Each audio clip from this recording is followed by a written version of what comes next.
10, 9. You want answers? I want the truth! Get ready for two guys who can't handle the truth. I want the truth! You can't handle the truth! But we can. Dave Palumbo, Chris Aceto. RxMuscle.com presents Heavy Muscle Radio. Watch out!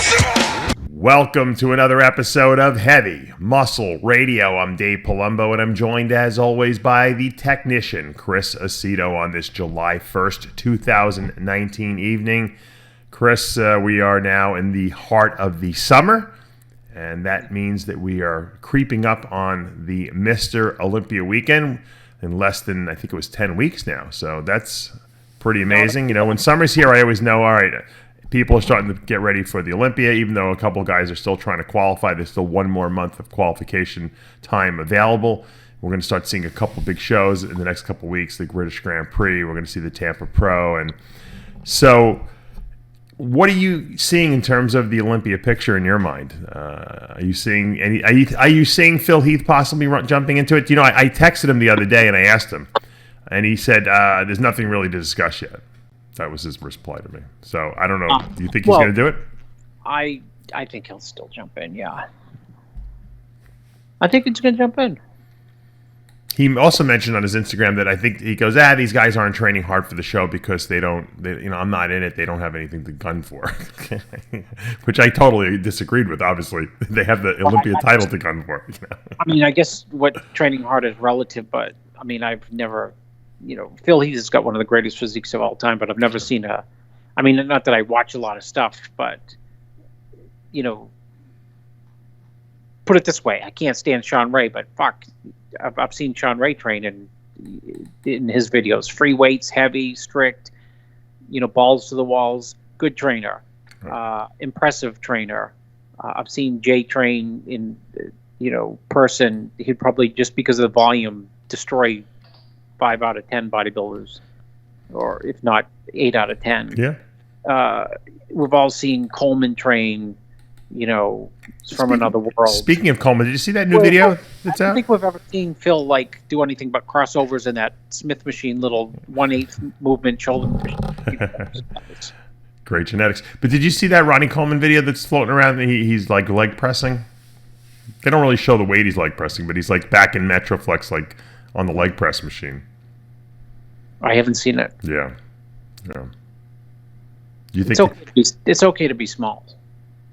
He looks like, Ronnie loves training. I'm just worried with his back and everything like that. Do you think that he's going easy on it, or do you think it was just done for publicity?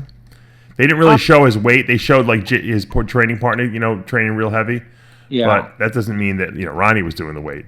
The fact that they didn't show the weight tells me that he probably wasn't very heavy. I think he's just doing it for the big thing, for his line and stuff. And I mean, he's in that odd spot where you don't need to be big, but you probably don't, as whatever time Mr. 7 or 8 time Mr. Olympia. Yeah.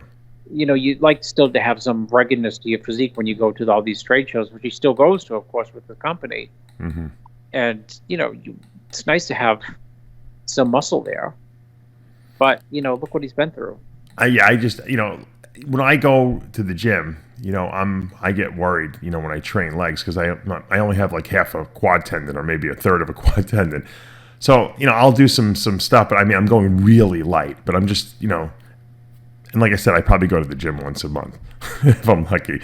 When I bring the dogs into the groom and the gym is next door, so I sneak in there for a 20-minute workout just to strengthen my legs a little bit. I'd rather, not tear the rest of it, so I'm kind of concerned, I'd rather almost have small legs than go in there and re-tear the rest of it, which would be a nightmare. So I just said it. It's okay to be small. So he's obviously feeling better, after the surgery. If he's in the gym training, is it, should he just kind of chill out, Just chill, dude.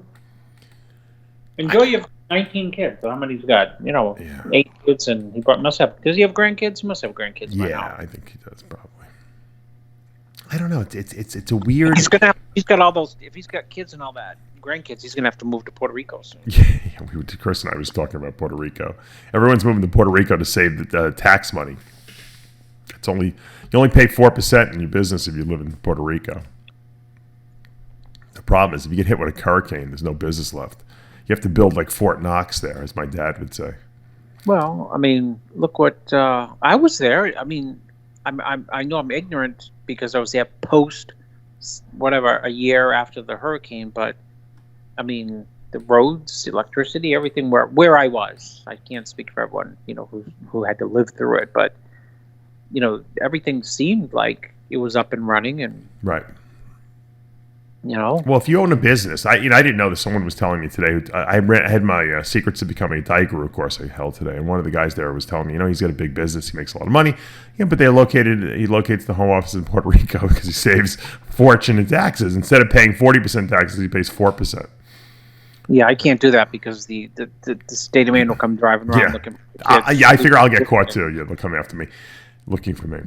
But Apple has its headquarters there. Did you know that? Or Apple? They have all the companies have some type of significant something there. Puerto Rico. I'm surprised Jay Cutler doesn't have his home office there. I'm surprised also. He loves Puerto Rico too. Yeah. Yeah. His girlfriend is not Puerto Rican, is she? I think she may be. There he goes. He's got every reason in the world to be in Puerto Rico. Puerto Rico's nice, man. It's beautiful. Yeah, they get good weather. Great weather, great beaches, great, good food, nice people. It's got San Juan is nice. The outskirts, the other sides of the island where it's more rural is nice. I loved it there. Yeah. I loved it there. You know how much I loved it there? I would go back. There's a lot of places I've been where people would say, "Would you go back?" I'm like, "No." They're like, "Oh, you didn't like it?" No, I liked it. I just not liked it enough to go back. But you like Puerto Rico? Yeah, I would go back. Yeah, I've never been there. Yeah, it's a long flight too. That's the problem. How long did it take you from Maine?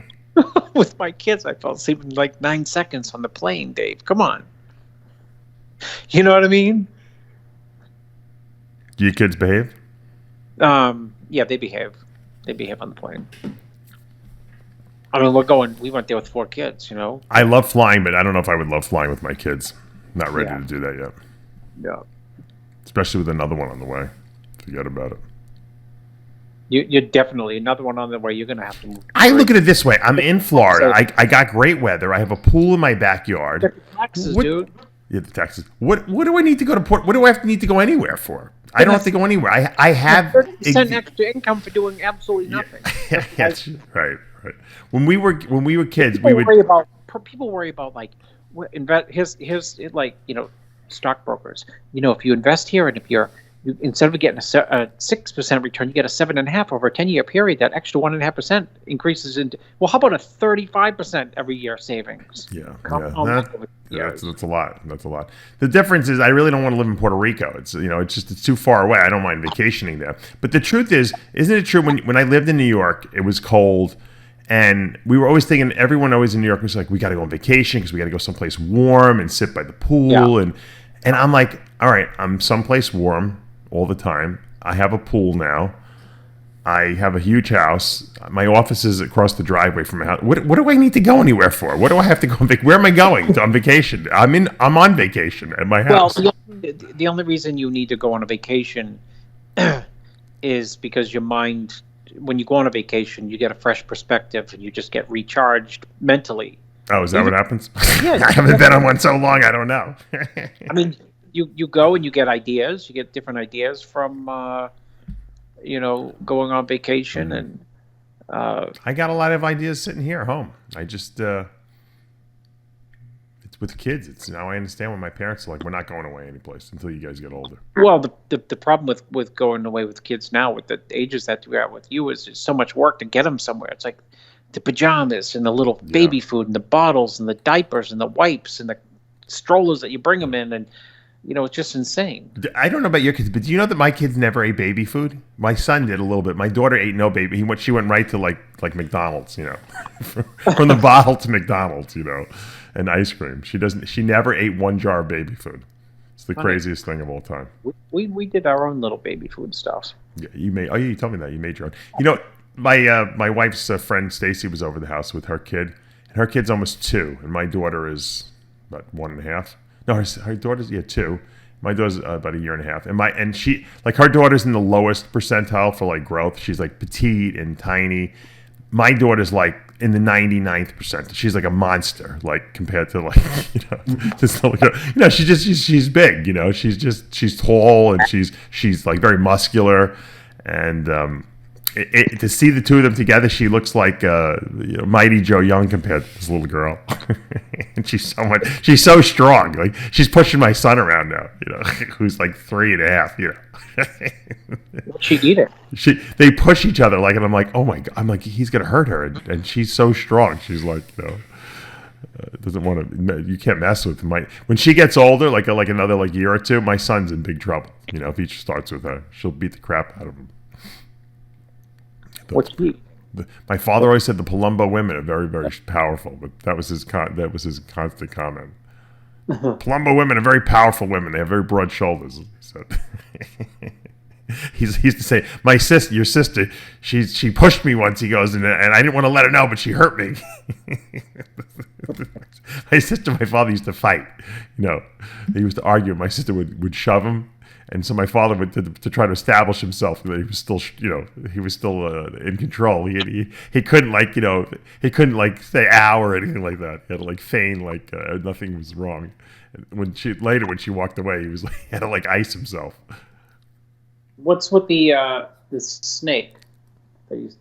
So look at the head of the snake from a distance, not close. From a distance, let's see. Hold it away from you. See if you see anything. It's like one of those Rorschach, drawings that ink blotches. What do you see in the picture?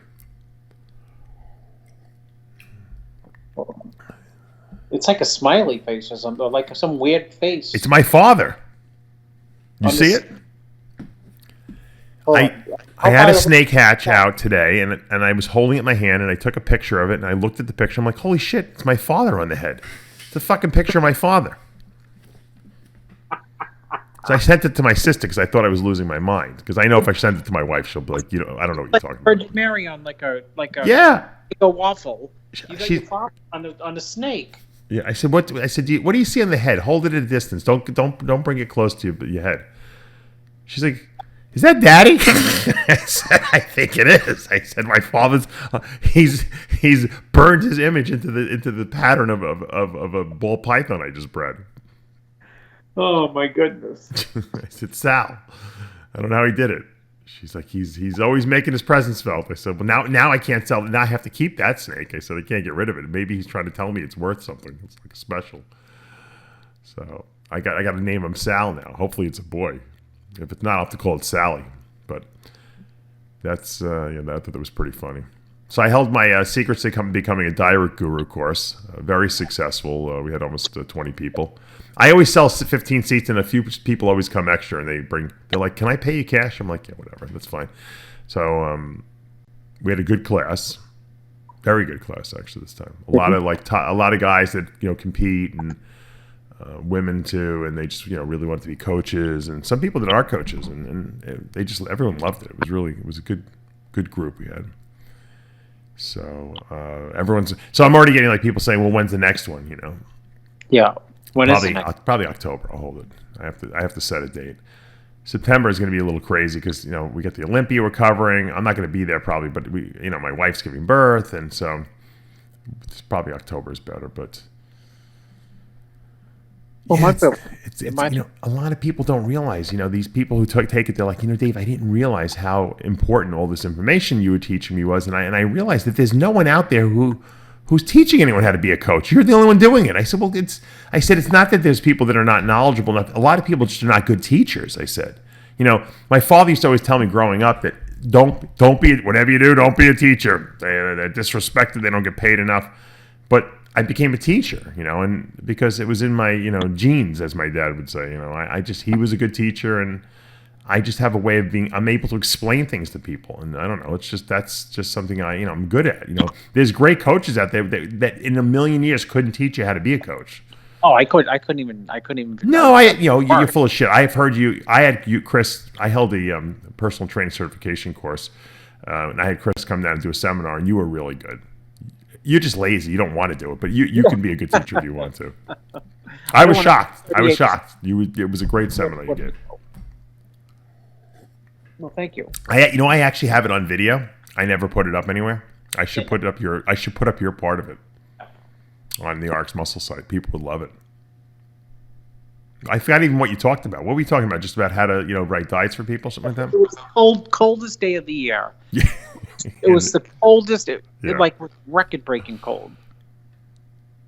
Right? It was. I don't even remember, but I think you're right.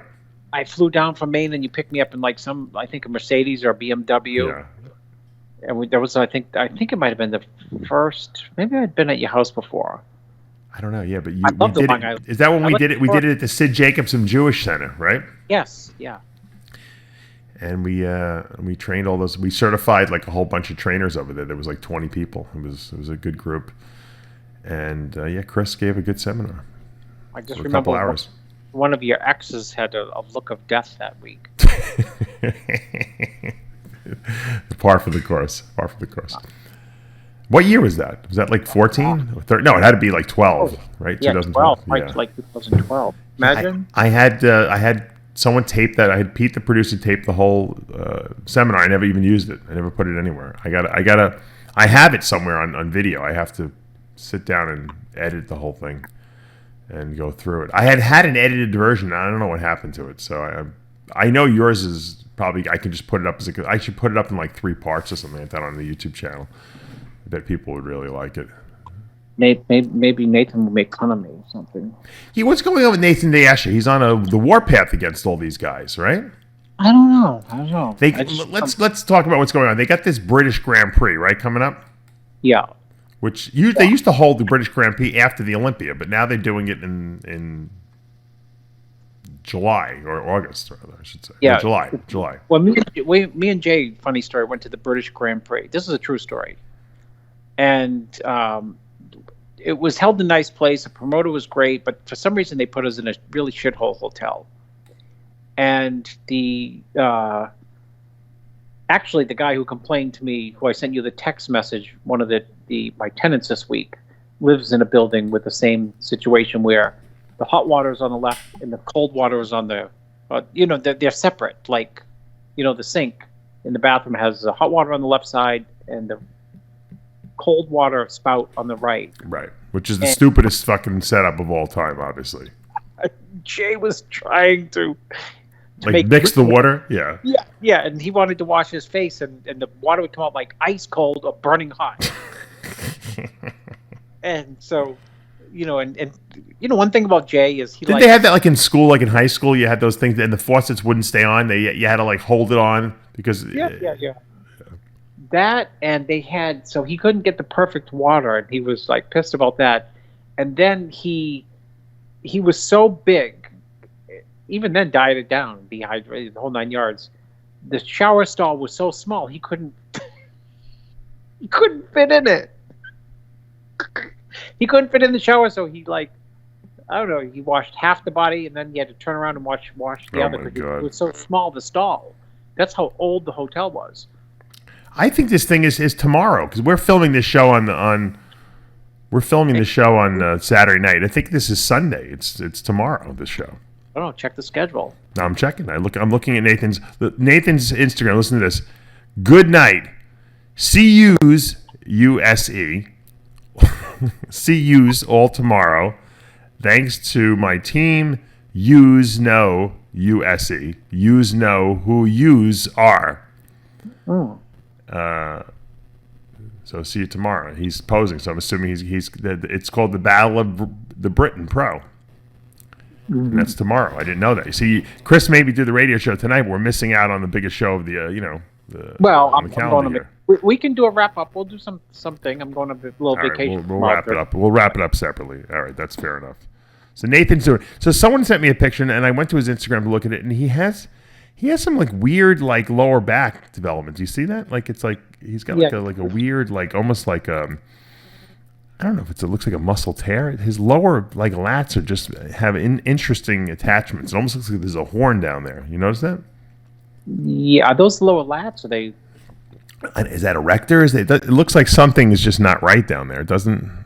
Yeah, he doesn't have a lot of lower lats in the first place. But Yeah, no, he doesn't. But you don't think he jimmying him up or anything, do you? no, that's just the arm. That's the just, you think that's just genetics? Because it's obviously it's on both sides. It's not just one side.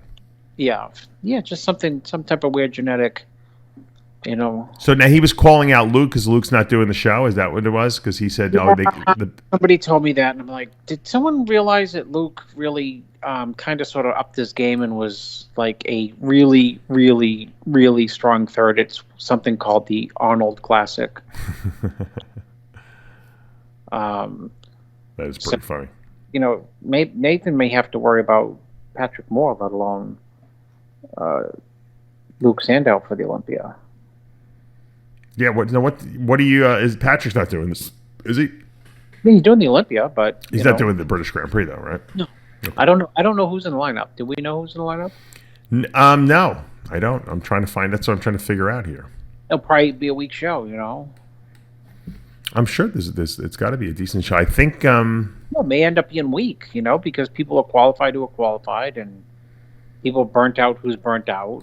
Maybe you get some European guys, whoever they are, I think. Oh, Bob is this Bob? Is Bob promoting the show? Bob Ciccarello? I think he is. Yeah. Maybe it's Ciccarello's show. Is that probably right? Because he's got the rights or the. Yeah, he seems to be doing all these shows in Britain now. All right, let me see. Here's the lineup. The lineup is. Yeah, let's go one by one. Slavoj Bednar from Czech Republic, who I don't know. Manuel Carnadillas from Spain. Samson Dauda from the UK. Good shape. Oh, I don't really know who he is. Nathan Diasha, of course. Yeah. James Hollingshead, who's been looking great this year. Igor Illis from Slovakia. Yeah. Oh, Zach Kahn's doing it. Wow. I didn't even know he was making a comeback. All the Europeans plus Zach Kahn. Yeah. James Llewellyn, also from England, from Wales. Andrea Musi from Italy. Andrea Presti from Italy. Milan Shadik is good. He's in the show. Yeah. Christian Vega from Norway. And Lucas Weiler from Switzerland, who's decent. We throw the Yeah, so it's basically Nathan and the Europeans. And Milan Shadik. And then you got Hollingshead, who looked really good. Yeah. And I don't know if Zach. I haven't seen Zach look good ever since he tore those quads. Yeah. But he's such a good personality to have in the show. I'm sure people are just going to go just to see him. Yeah, he's a must-have on. If you're not going to be at the Olympia doing the wrap-up, I would love to be able to do the wrap-up with Zach Kahn, and Jose. Yeah. It'd be like you'd get the sarcasm. It'd be so sarcastic. It'd be like. Who's more easy to understand, Zach Kahn or Nathan Diasha? They're both very hard to understand. Yeah, they're both. They have that wry sense of humor too.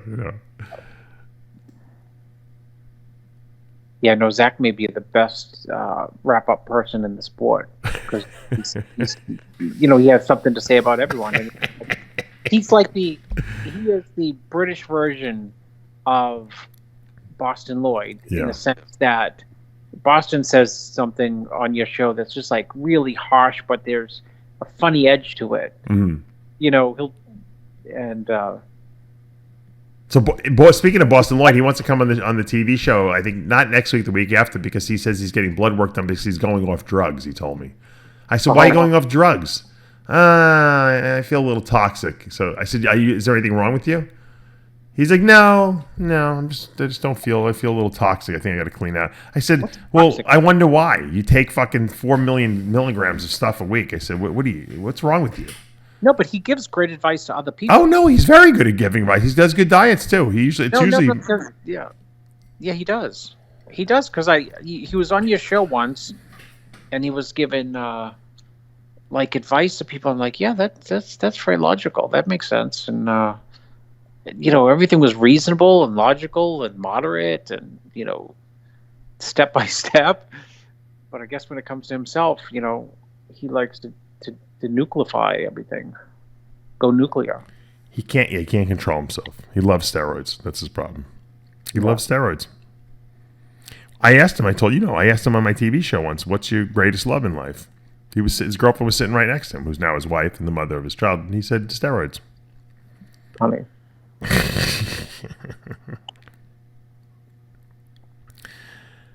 I'm trying to read his. I'm going to read you his text message.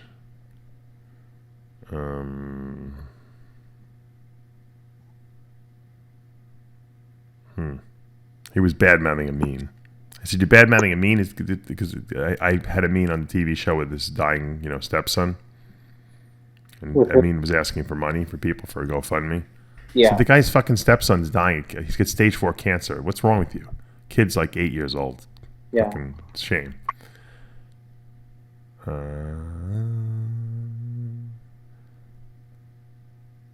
I said, "What do you want to talk about?" He says, "Why I came off gear. We can do a video once I get the blood work done." Yeah, be a good show. I said, "Why did you come off the gear?" He goes, "Lots of reasons." No, I'd love to hear. He said it's going to be a good show. I said, "All right." So he wants to wait till next week. There may be some pearls of wisdom in coming off. It's like, "I'll text you when I get the bloods. People will like the transparency." I said, "You're always transparent. And when are you ever not transparent about everything?" The sick part is your bloods will probably come back normal because you're such a freak, and then you'll be like, "Oh, I can go back on again." I knew you were going to say that. Right? He's one of those ridiculous people that his blood work doesn't even get screwed up. Well, you know how it is. Some people everything affects other different people in very different ways, and some people can be ticking time bombs and shouldn't be using anything, and other people you think like, "Oh my gosh, dude, you're just you're really taking a toll on your body." They come back with these blood work that you swear everything that they've been taking is not even real. and maybe it's not. Maybe Boston takes a lot of gear, but nothing is actually real that he takes. So he's actually on nothing, which would mean his health is perfect. Yeah.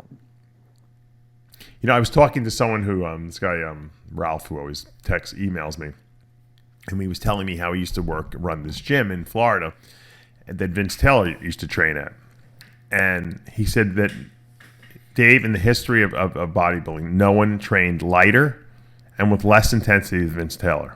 No, 100% absolutely true. Is that true? I've seen him train many, many times. I've seen his diet. I've seen how he eats. He spent the whole entire day in the gym socializing. He would do cables for the shoulders with 10 to 20 pounds on the cable machine. Oh, so he's not lying then, this guy. He's No. He'd do 135 bench press. Yeah, and he was huge. Yeah, gigantic. It's unbelievable. No myostatin, Dave. You just hit myostatin. But you know what? And if you think about it, when he made that comeback in, what was it, 07, 08, he was 50 years old. He qualified for the Olympia. He was huge. I saw a picture of him just recently. This guy Ralph sent it to me. He's still big. But he was unbelievable. He's 60 now. I bet he still looks great. Yeah, he was one of the. He was phenomenal. I wonder why he trained so light. I mean, it worked for him, obviously. So because it worked. It's like why do people worry about? You know what I mean? Right, but if you grow and you're lifting so light, maybe would you ever say? You would never think, "Let me train heavy." It's like saying, if it would make no sense. Well, it might, because he was like, he had a chance to win the Olympia at one point. You would think, well, maybe if I instead of doing 10-pound dumbbell curls, maybe I'll do like 30-pound dumbbell curls. Maybe I'll. He ate 3 meals a day. I think maybe like 80 grams of protein. He drank about 3 Cokes every day on his diet. Is that true? Put him on and ask him. Yeah, he might be the most genetically gifted, because this guy Ralph was saying, and Torelli was saying, he might be more gifted. He's more gifted than Livroni. Yeah, no, he is, because I bet he probably took nothing too. Right. But I used to train at Pembroke Pines. That's the gym. Yeah, that was the gym. Yeah. And when there were cow fields out there when like mid '90s. Yeah. What were you doing down there?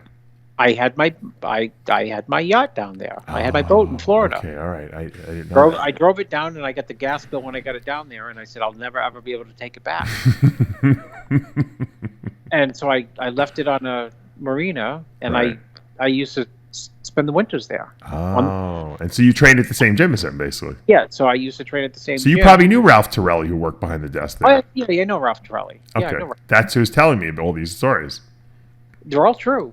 And I used to go in and I'd see Vince, and I'd never see him train. And if he did, like, I'd say, that's not really real, I would think, you know? I would just, you know what, Dave? You get mad, probably, right? I would look the other way. You know, like when... You're busting your ass, and this guy's fucking No, lifting no like, weights. When my kids are getting it, like, I always tell my kids, if you see something wrong, you just look the other way, or you go the other way. And I would see it not as being wrong, but I would think as like, that's just insane. I'm not even going to explore the unreasonableness of it. And Ralph said that Paul Dillette was in the gym once training, and Paul was looking... Second easiest trainer of all Right, time. yeah, but Paul looked at him, he's like... He went up to Ralph, he said, is that really the way he trains every day? That day? light? He goes, yeah. I said Paul was a really light. Maybe after that, Paul started training light too. Paul stayed at my house, I told you, 6 weeks before he did the North Americas. And I forgot you told me you helped him, yeah. his body would change just from a diet. He didn't even need to train. He didn't even need to work out. He just needed to diet, like a bodybuilder diet. No, he just had to eat, like, you know, because he would come out and he'd eat like 3 meals a day, sometimes 4, and then, you know, he'd start eating 6 meals a day, and he ate like a bird also. How did that guy not become Mr. Olympia? I mean, he probably had the greatest genetics of all time, you know? He was a freak. What were his weaknesses aside from his inability to pose? I mean, Ask Jay. What would Jay say? Well, Jay retired a lot of people, and Jay probably will say that now, but he wouldn't say that then. Is when Jay was getting ready for the 2000 New York Pro. That was his first big win. Right. And Jay was coming into his own. You know, like his physique was mature, and he always had the width and thickness. But the other pros used to laugh at him. They'd be like, "Ha ha ha!" You know what I mean? Just like a thick, wide, white farm boy kid with no maturity. Right. And 2000, you know, it was just like another year of the training and the diet under his belt, and you know, his body just clicked. And Jay moved to LA, or the LA area, and who lived in the same apartment complex? Dillette. Was that when Lee Priest lived with him or no? I don't know. I don't think Lee Priest lived with him at the time, but Jay would, Mr. Obsessive Jay, would like get up at 4 a.m. because he couldn't sleep because he couldn't wait to get going. Yeah. and so Jay would come home. He would go to the gym, do his first cardio session, come home, like eat 1 or 2 meals, head back to the gym, and it'd be like 11:30, and Dillette was just getting in his BMW to drive 100 miles to Gold's to train with Charles. So yeah. Jay said, quote, "If this guy beats me, I'm going to quit." And then he said, after Jay beat him at the Night of Champions, yeah, he said, Jay said, he's not going to come back. I said, "What do you mean?" He said, that loss is going to retire him. And what it means is, he didn't lose to Wheeler, Levrone, Right. Coleman. He lost to Jay. yeah. But the point, interestingly, in that is, the point not said is, these guys, they're not taking me serious. And I mean, that was not said by Jay, but it was implied. They're not taking me serious, and I'm going to pass all these guys. Well, I think what you're basically saying is that a lot of these guys got away with training very light and not with great intensity because they were genetic freaks. But it cost them the fact. In other words, these guys could have been Mr. Olympia if they would have just exerted themselves a little more. Dave, you can ask Jay. I don't talk to people about training and this and that. Jay would say, "What do you think I should do for back?" And I honestly, because his back was weak, it was real. I'd say, do everything. Do everything. And you know what he'd say? I'm doing everything. It's like I'd say he was doing like 50, 60 sets for back. Yeah, Jay's a volume guy too. Yeah. And he would just go in there, and so nothing against Dillette or Vince Taylor, but Vince was, not doing 50 sets and not doing, bent over rows with. I mean, Jay was not a 500-pound bent over row guy, but he'd do 275. But there's a difference when you do 275 for like 9 sets. Well, and he would also squeeze, and he would, it was an intense set. It wasn't like hold it at the top, move quickly onto, pull downs, next set, low cable rows, one arm rows, supported dumbbell row, anything you could think of.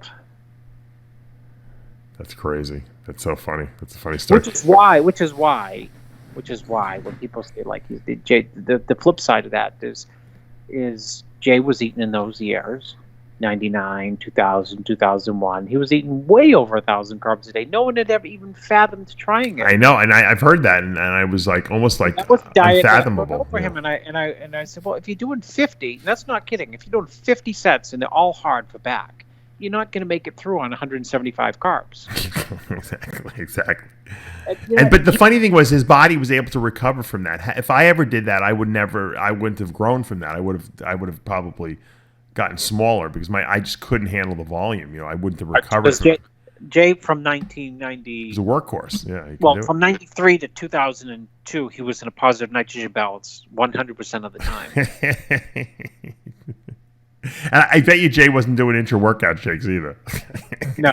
He would drink after. He would have a Sprite after he trained. He wasn't drinking like amino acids the whole fucking workout. He just trained, and drank probably water. This kid's like, oh, I'm a hard worker. I remember some kid met him in the gym when he was like around that time, 99, 2000. I'm a workhorse. Jay, just let me come in the gym with you and I'll go for you set by set. A young kid. Sure. At that point, Jay was still young, so he'd have a difficult time saying no to people. I remember the kid went into the gym and to train arms, and the next day I said, "How'd that? Oh, did you train with that little kid there, that 18-year-old?" He said, "Yeah, he puked on the second exercise." I said, "Of arms?" He said, "Well, you know me." He said, That's funny. I was training fast. Yeah. Oh, he didn't rest a lot between sets? No, he wouldn't rest a lot between sets either. That's crazy. Yeah. Toughen up. Training was different back in the 90s. It really was. It was an experience. You had to really psych yourself up for it. The training was incredible. I enjoyed it. There was some brutal workouts, but man, did you feel like you accomplished a lot when you left that gym? I mean, at least I did. I mean, the way I was training, and I had some good training partners. That was the key. That really pushed me through it. I believe, because I could never have trained like I did without having someone there to spot me that I trusted. It was very important to have a good training partner. And I don't know how these guys do it alone. They go to the gym with their cell phones and they're taking selfies. And, I wouldn't trust to ask the guy who fucking cuts your hair, who's there on his lunch break to fucking spot me with 405 on the bench press. It just, wouldn't make me feel comfortable. Yeah. No doubt about it. Or I see these guys go to the gym with their girlfriends that weigh 120 pounds. I'm like, there's no way your girlfriend is going to fucking spot you squatting 6 plates. Well, I don't squat 6 plates. I use the Smith machine. Yeah. Right? I mean, is that true? Does anyone use free weights anymore? Or is everyone on the hammer strength machines? And the Smith machine? If I wasn't so lazy, I always tell Dusty Hanshaw, I said, what, I'd love to do it, but I'm just too I can't, is do like a before and after with a bar. So I would do like bench presses, incline bench presses, and that's it. Yeah. Bend over rows, put the bar up somehow and do chins off it, and then maybe do it like set it up and do a T-bar off that. Just the bar. Squats, front squats. Right. I mean, you could build a crazy physique. Just shoulder press. Yeah. Upright rows. You're right. Behind the neck shoulder press, even though people say they're bad for you, I don't think so. I used to do 315 behind the neck. My shoulders are huge. It's funny. When I went to the gym for the first time in 6 months the other day, when I brought the dogs to the groomer. Actually, I trained one woman who took my class, and she's like, "Can you train me?" I said, "I haven't trained anyone in a year." Yeah. Every once in a while, someone will come out here. I'm like, I don't want to train. I don't have time to go to the gym. She's like, "Please." So I said, all right. So I met her at the gym. Before she got there, I went to the gym a little early. I dropped my son off at school, and I actually worked out at the gym. And I said, you know what? I haven't in probably 15 years done dumbbell presses Not because I was lazy, but because my my shoulders were so bad. I always have to do machines because I couldn't stabilize the weights. It was too painful. Yeah. So I grabbed the first I did the 20s, and then I grabbed the 35s. So I'm not going to push it, right? Because I haven't done it in God knows how long. And for the first time, and since I don't even remember when, maybe like since 99, 2000, I actually got under, some dumbbell presses, and I actually pressed them with perfect form because I have the wisdom now of a 50-year-old guy who's been training his whole life. And I got under a bar and I pressed them like with impeccably perfect form. And my pecs were like completely stimulated, mind-muscle connection there, no pain in my shoulders. And it was like almost like revelatory. And I almost said to myself, "Oh, this is the way it felt. No wonder why I was addicted to weight training." Oh yeah. Maybe I should start a cycle. That it starts going through your head. What if I could actually probably grow now? Dude, I don't think there's many things in life as addicting as like a skin-splitting pump. Yeah, it was the first time I had ever felt that, and I can't even remember when I did a set seriously, Chris, and was in no pain, like where my shoulders actually were not a component of the exercise. I just felt my pecs, and I said, "This is crazy. I can't believe it. That I actually am." It's like someone waved the magic wand and gave me a new shoulders, and that's really what happened. But I didn't think they would be dysfunctional, and so. I understand. I don't know how people can not lift free weights. I really don't. If this is what you do for a living and you want to have the best development possible, you got to lift with free weights because it's the balance. It's trying to keep these weights from moving around. You got say that again. It's the balance and it's the stabilization of the weight, and that's why you get fuller development when you do free weights as opposed to machines which stabilize for you. For years. I've been saying that for years. There is no comparison between a Smith machine squat and a squat. You know what? If there was, no way. Nothing no comparison the same. On the development. Nothing. And that goes with benching and it goes with everything. Everything. You have to stabilize that weight. You are developing not only the main muscle movers, but the accessory muscles. It's a complete development that you cannot mimic on a machine. Machines are good for isolating odd areas of your body. If you're doing a back row and you have a pad against your chest, you can really isolate those rhomboids that are in the middle of your back. But if you want full back development where you're growing beefy slabs of muscle, look at Dorian bent over rowing. That's the image I have in my head, right? The reverse grip bent over rows with 405, what he was doing. That's why his back was the biggest of all time, Ronnie too. Ronnie did the same thing. It's crazy. Yep.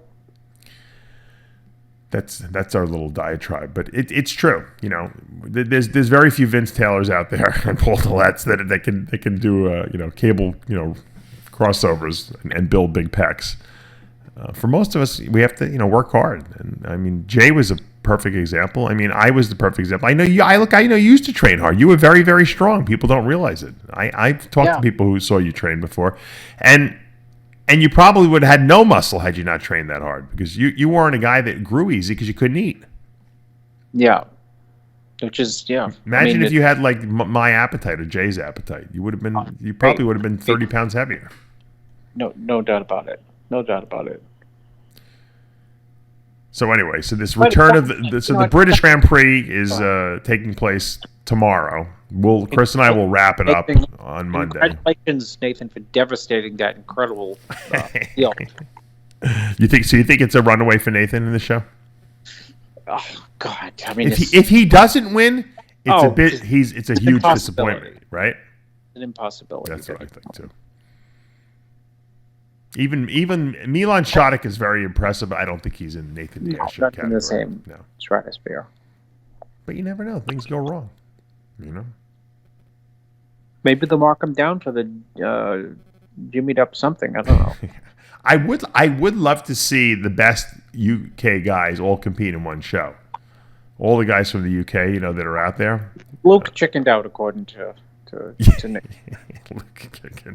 Well, they'll see each other again on the Olympia stage, right? Right. Damn right. So that'll be the test. Do you think that Luke could beat him? Yep. Well, all right. Let's see. Ooh, go through it. Front double bicep. I just think Luke destroys him from the back, is what I think. Yeah. Nathan's got that big structure, that really good structure, but he's got some weak structure. Luke he's got but Luke is he's shorter. Luke is shorter and a little more compact, but Luke doesn't have any gaps in his physique. That's Nate has a very long torso. Yeah, he doesn't have any gaps. Some people call him the giraffes. I don't, but you're funny. Holy shit, it's funny.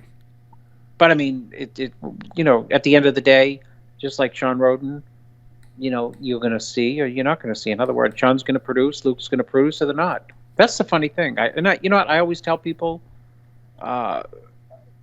If you're going to weigh your progress and obsess with what people post on Instagram, look like on Instagram, you're not even going to be a good bodybuilder. I mean, it's just not.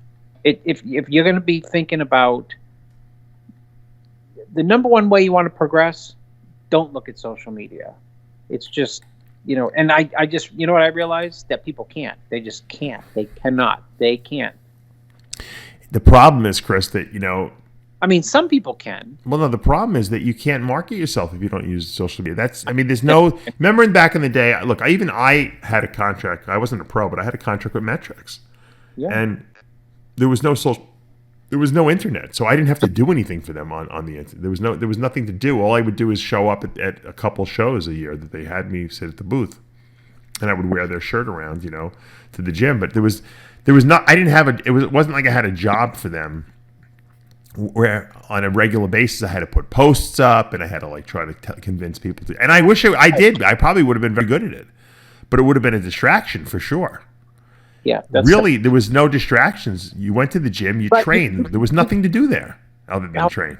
You can still engage in social media, post what you need to post about yourself, but people are always looking around. That's the problem. They're looking. And crap gets to your head. Yeah, crap gets to your head. I mean, don't get to Sean Roden's head.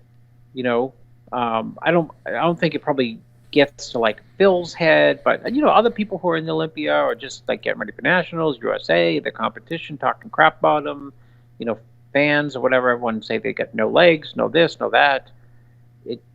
It influences the bodybuilder subliminally in a non-good way, unless they just unless they really have their head tied on the right way, then it has no effect.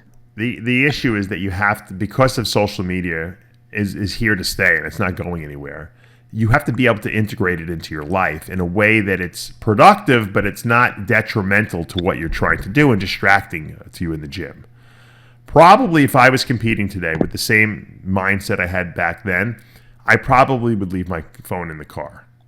Yeah. I think I would do it because the bodybuilding was so important to me, and that I didn't want the distractions, and I knew, and because when I would train, it was so traumatic emotionally, because it was such an intense type of thing that I almost didn't want to talk to people, especially when I was dieting. I didn't want to talk to anyone. I went through the sets. My training partners knew when I was dieting for show, don't talk to them. Just let's load the weight up, push me through the set, and I didn't want to talk. Off season, I had a little more energy. I talked, but we didn't talk to the detriment of being distracted. In other words, walking over to the other side of the gym. We were still focused on what we were doing. We knew what we had to do weight-wise. We talked about what we were going to do. We talked about how we were going to spot, how many sets we want. How many reps we were going to get on the set. It was a focus. There was a lack of distraction. And if people came over and tried to start to talk to us, we kicked them away. We said, "Look, talk to us after the workout." Yeah. So I think that I would in this day and age, I would realize that the phone was too much of a distraction for me, and that it would take away from my bodybuilding progress. So I purposely would leave it in the car or in my locker or something like that. After the workout, then I would come out and grab it or whatever.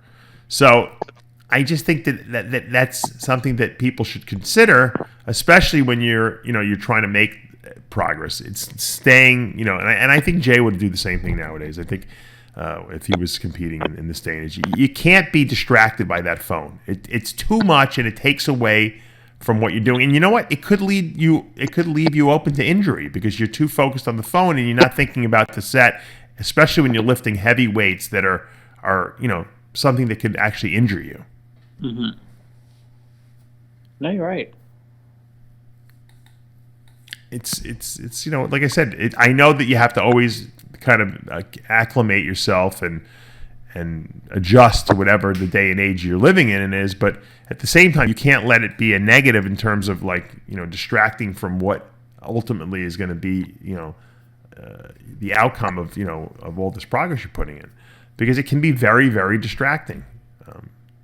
I just think it's detrimental to a lot of guys. Some guys can do it; it doesn't bother them. The Vince Taylors that they can lift 20-pound dumbbells and grow. It doesn't matter if they have a phone out there because it's not taking away from the set. It doesn't matter. They're going to grow no matter what they do. Yep. Yeah, it's a different time. So now you're going to stay in an Airbnb. You said one of your own Airbnbs. Is that correct? Yeah, one of my own. So I'll give it a good review. I'll give it a 5-star. Owner was easy to deal with, competent, very communicative, impeccably sparkling clean. Right. Highly recommend. Oh, that's me.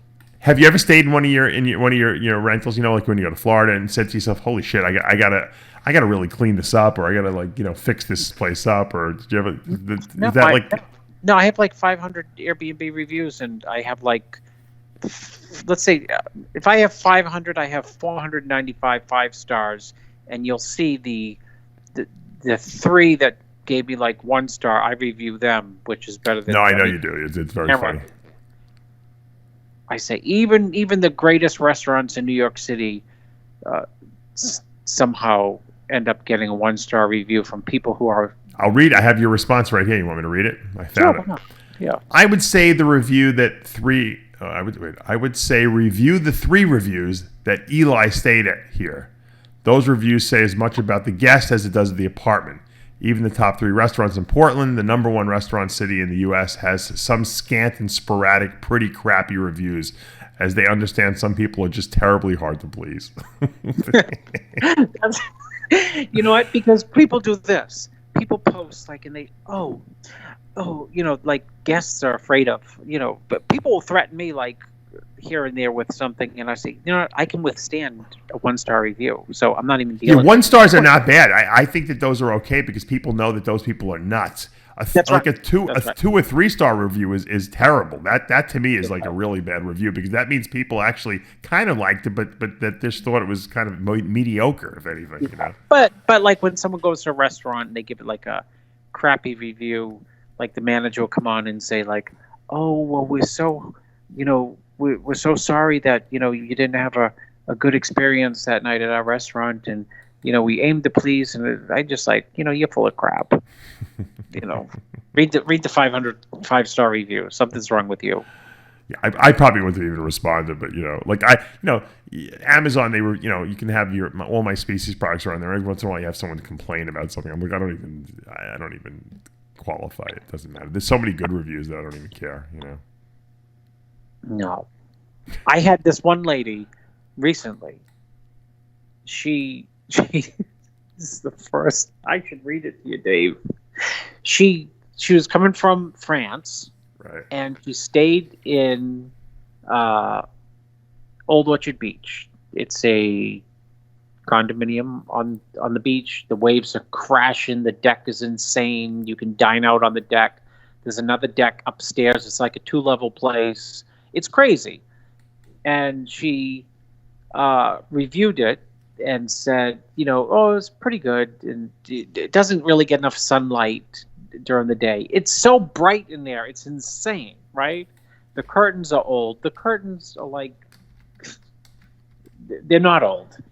But the crazy part, when I read her review, is she said, the value, it's a little expensive. And so I sent her a text, and I've never texted anyone. I told her this because you get their phone numbers and on Airbnb, you get there. And I said, how on earth? What are you thinking that you said that it's kind of expensive or it's not a good value? Because you know what, it was she came during this is how she booked it. it was like empty anyway during the week. And she says, I see that it's empty. You know, we're coming to Maine, and you know, we're staying here and here and here, and maybe I'd spend 3 nights there if you can give it to me for this price. And I said, that's a ridiculously low price. But you know what? If you contact me like the day before you wanted to stay these 3 nights, and it's going to be empty, why not? I'll take it. Right.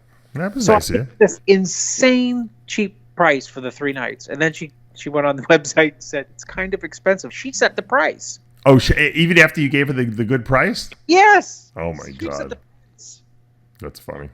You could have, you know what? You can't please anyone. There's people out there that you just couldn't please. You could have given it to her for free. She'd be like, "Well, It's like going into a restaurant. I had to buy water. I had to buy a 6-pack of water because the water wasn't really good in the apartment." But you paid nothing for the apartment. He gave it to you for free. Yeah, but you know, it cost me like $12. The water's very expensive in the store down the street from this hotel. It's a very expensive area. You know, I was very disappointed that I had to buy water. It's like going into a restaurant like Morton Steakhouse, and the steaks are $50, and me saying, you know what, can you give it to me for $19.95? Yeah. Like, are you out of your mind? Yeah. And then they say, hey, you can have it for $19.95 because some guy just sent it back. Okay, Yeah. good. Sit down. I eat it for $19.95 and say it was really juicy and tender, and you know, it was a little on the expensive side. Yeah, you just some people just, like I said, you can't please them. Can't please them. If you guys haven't watched, Lee Priest and I did a great Iron Rage this past week on natty, people who call them natties, natty bodybuilders. Natties. Natural. Actually, you know, we basically implied that there's no such thing as really natural bodybuilders anyway out there.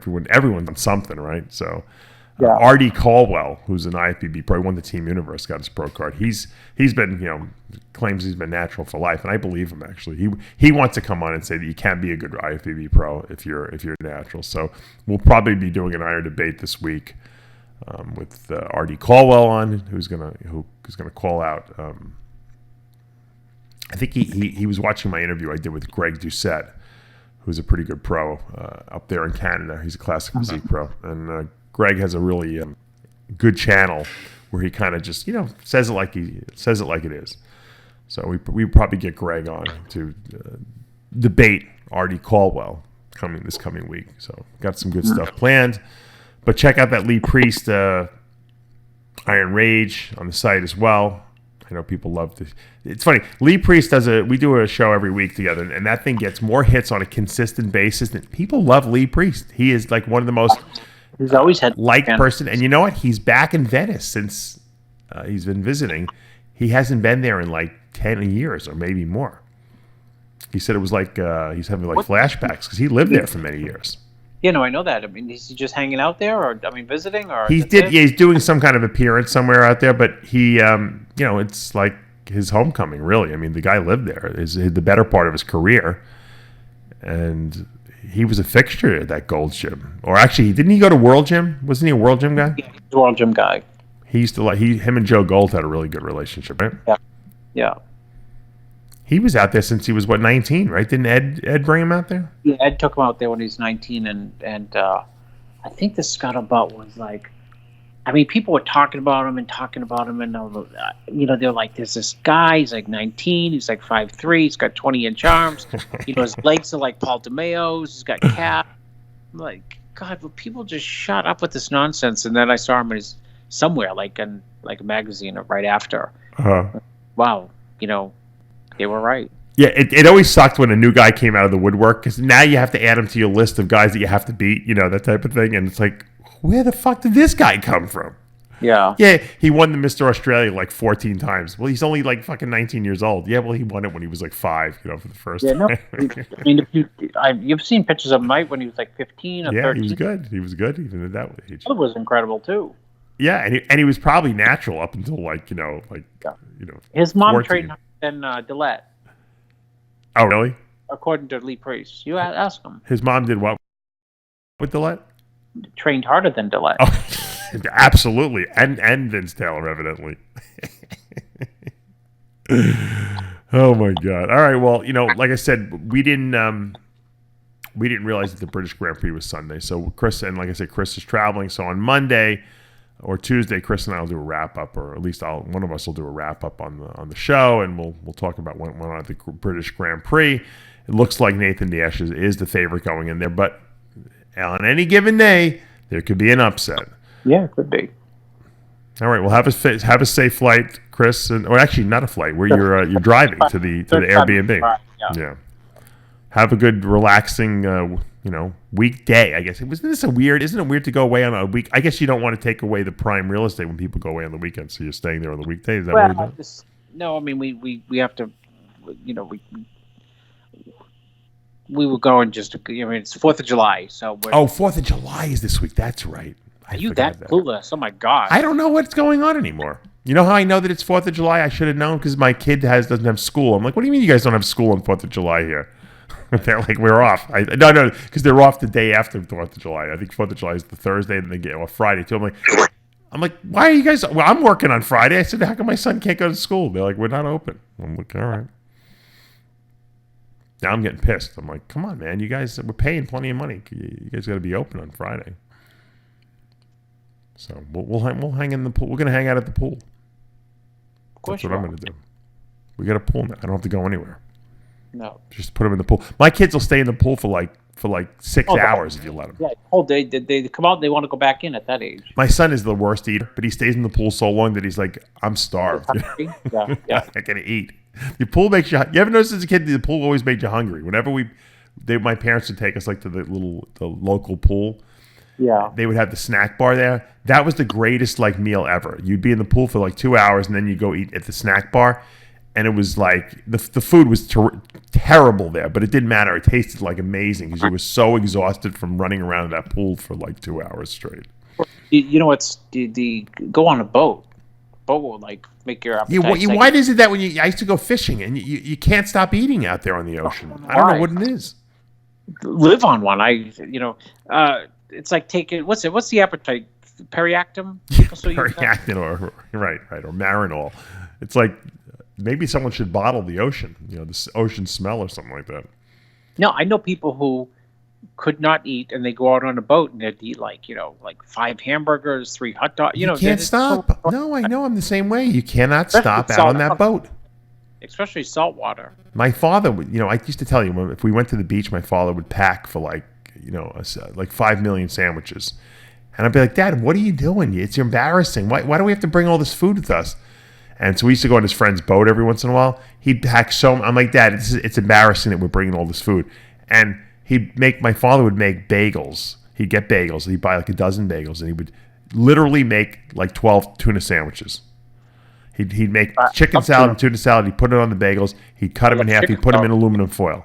And he'd put them in this big cooler with ice packs. And I'm like, it would take forever. I'm like, Dad, can we just go? I got to pack the food. And then he'd have this big thermos full of like fruit punch and stuff like that.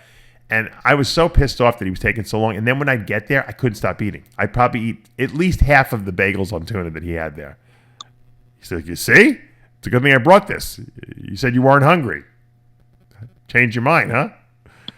I couldn't deny it. I had to like agree with him. I'd be like, you're the best. Well, how old were you at that age? I was a teenager. So everything that my father did embarrassed me then, Yeah. Well, that's like I'm like, then no one else is bringing all these food. He's like, wait till you're out on that boat and you can't go anyplace else, Or when you go to the pool or the beach. I'm like, can't we just go to the snack bar like everyone else and get a burger? Because these sandwiches are way better than that crap that they serve there. Why he didn't want to spend the money at the probably, but he was right. It was probably crap up there. But we ate the whole time we were there. We had to go up to the snack bar 4 times, it would have cost him a fortune, probably. So he was right. The sandwiches were delicious. Once you got to the beach, you can't stop eating, right? Yeah. And that big fruit, he would bring this cooler. I mean, this thermos was so big. It was like one of those things you see at the football games, that they pour over the coaches. Oh, yeah. It had to weigh like 100 pounds, filled up with fruit punch. But we drank the whole thing every time we were there. There would be not one drop left by the time we left. Funny, right? Our parents know they're smart, I'm sure my kids will say the same thing. Dad, come on. I'll be like, listen, your father, my father. Yeah. the wisdom there. All right, I'm gonna let you go. Have a great 4th of July, and we'll. No, you didn't. The 4th of July was coming. I'm glad that we did. Now I know. You know what's on the 4th, right? It's the only holiday. How can you miss it? What is it? No, the holiday is on the 4th. Yeah, it's the 4th of July, of course. No, people get confused on other holidays. Oh, like what day is it falling on? Yeah, it falls on the 4th, exactly. But you know what's weird about Florida? Like fireworks are legal here. They have you know how kids sell lemonade on the corner? They sell fireworks here on the corner. Yeah.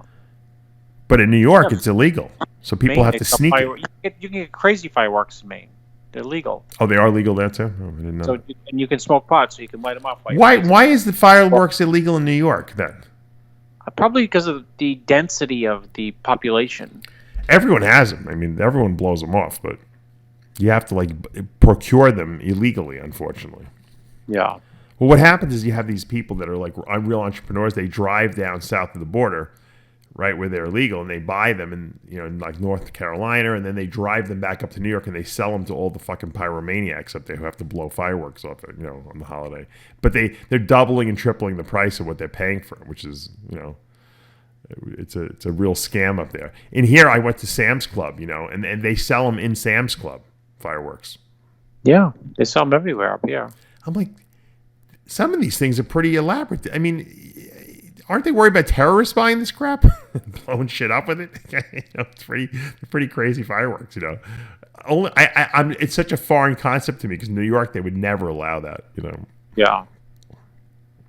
All right, that's it. We're running out of time. It's late. I haven't even answered a single email today, and it's 2 in the morning already. But Chris, have a good 4th of July, and we will reconvene next week. Until next week, remember, with Heavy Muscle Radio, the truth hurts. Good night, everyone.